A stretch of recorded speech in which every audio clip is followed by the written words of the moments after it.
we go. So, welcome back to the channel and the rooftop. Today we are going to be talking about light painting and cosplay. Recently did a shoot this weekend. I guess I'm dating the videos now, but yeah, last weekend did a shoot with a cosplayer who did like an Anakin Skywalker kind of thing. So yeah, let's just get to it. I'll get this helmet off so you guys can actually hear me, and we'll talk about all the highs, lows, and things I learned. Right? Boom. All right, helmet is off. We're here.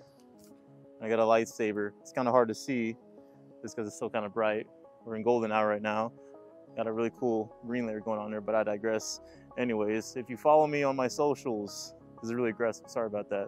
Let me put this down. If you follow me on my socials, you probably see me kind of swinging this lightsaber doohickey around, doing some other stuff. The concept of light painting is that you basically take a kind of lightsaber, usually just a flashlight, you can kind of just shine at somebody, and a tube to kind of channel the light, so to speak. This one's just like a regular tube, like a little black cap. You can kind of see right there. And the idea is that you take a long exposure picture, do whatever you need to do to make the patterns, and then stop the exposure, and then you'll get results. And it's usually some pretty cool stuff. For me and my purposes, I was basically looking into mixing cosplay and light painting, since I'm a pretty big nerd. I do like a lot of manga, anime, Star Wars stuff. For this particular shoot, we were shooting with a time-perfect model I found off of Facebook. So the idea was basically that he was going to be dressing up as like Anakin Skywalker, and I was going to like use this and a variety of other tools to basically the idea was to make something that was kind of consistent with the continuity. Kind of wanted to go for like a nice little Mustafar kind of vibe. So along with the light tubes that I had, I was using a lot of like fire, steel wool stuff as well too, to kind of make these kind of cool, somewhat intricate designs. Because let's be honest, most of the time I just do a lot of this circular stuff going on. Maybe I might do some stuff and mix up with strobe, but we're getting there. We'll get there soon enough. I would say the biggest troubles for me was number one, timing. As you can see right now, the sky's kind of going bluish right here, almost bluish. The sun's almost down right now. So something that you want to kind of avoid when you're doing, or actually go for when you're doing light painting, is trying to go for blue hour. You can kind of get away with doing more like astro stuff if you're going later on in the evening when it's like pitch black, but usually just like on a new moon, you can want to do what they call like a merge, where you basically take a picture of like the Milky Way or star trails, and then you basically take a picture of your model doing whatever it is with the little light tube or any other tube you're using, and you merge that.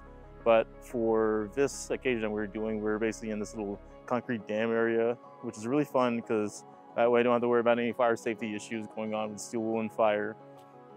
And essentially what I was doing, since he already had his lightsabers, I was using this tube right here to basically more or less make a pattern, circular pattern, where I'm basically just spinning it around. And you can do a variety of other things too. You can also use this strobe to kind of make a more or less kind of a flicker pattern going on there, and also change the lumens and stuff as well, in case, so that you don't like burn out your image and stuff.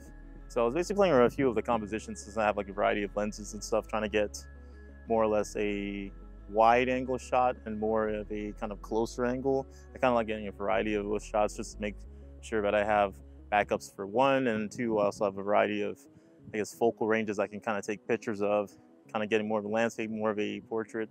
Of course, the portrait ones are kind of harder to kind of do, just because the nature of light painting is that your model has to stand like not super still, but still enough that like a blur won't occur. And usually what I'll have the models end up doing too is that they'll kind of be in this almost 2D-dimensional kind of almost exaggerated move, you could say, in order to make sure that there's like a nice little pattern of separation of the body parts and stuff. That's another part right there. That's kind of can be kind of difficult to do when you're doing light painting. But all in all, I thought it was a pretty good experience for me. My takeaway is definitely, like I said, for timing. Basically, once blue hour starts, just start doing whatever plans I'm trying to do. I have a bad habit of bringing too much gear with me, which I'm trying to work better on.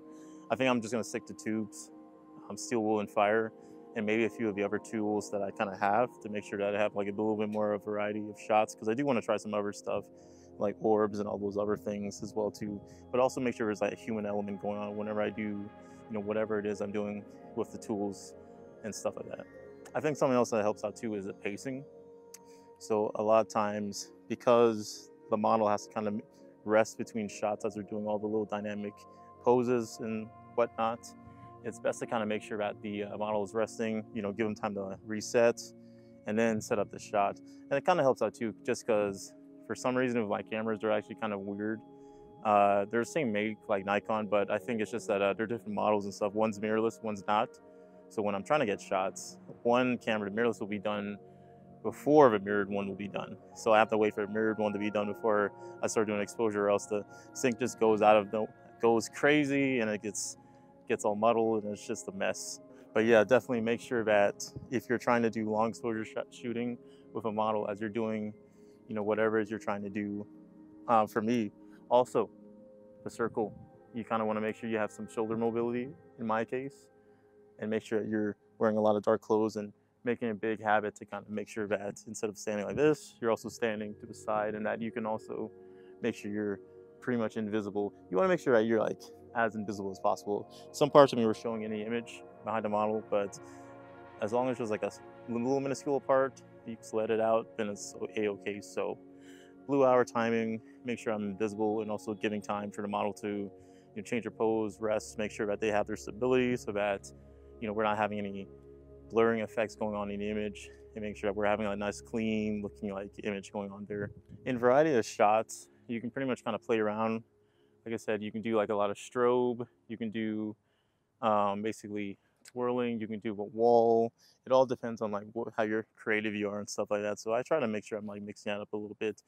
I did go a little bit crazy with steel wool in that usually, like I said, the steel, I guess, tool that I use is basically just your standard whisk, a dog leash, and the steel wool 333 zeros is the grade that you want to grab.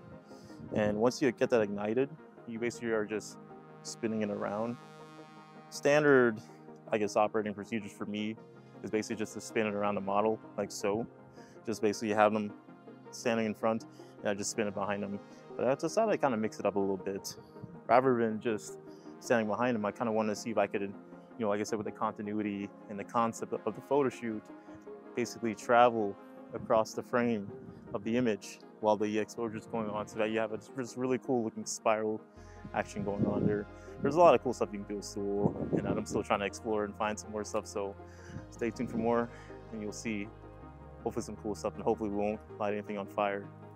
Speaking of the fire as well too, basically I just take like a standard, I just bought a broomstick from like Home Depot, wrap a white t-shirt around, light it in a little bit of lighter fluid. You don't need it much, you don't really need to soak it, but just enough that it catches on fire.